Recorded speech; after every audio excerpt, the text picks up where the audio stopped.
Morning guys. High বড় লোকরা, তোমরা সবাই কেমন আছো? আচ্ছা, আমার একটা প্রশ্ন, তোমরা এত বড় লোক কেন? কি করে হলে? আমরা বাবা গরিব মানুষ।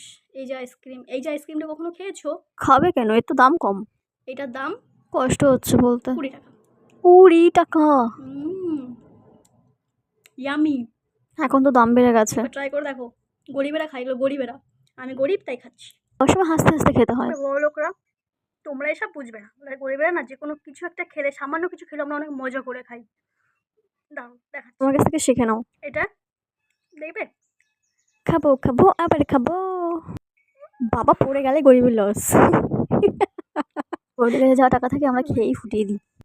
কারণ গরিবের ঘরে না ইঁদুর থাকে, যে কটা টাকা পয়সা আছে এমনি কেটে দেবে। তো বাবা খেয়ে নি। টাকা কষ্টের টাকা বলে কথা। ঢং করে আর খাস না তো লোকের নজর লেগে যাবে।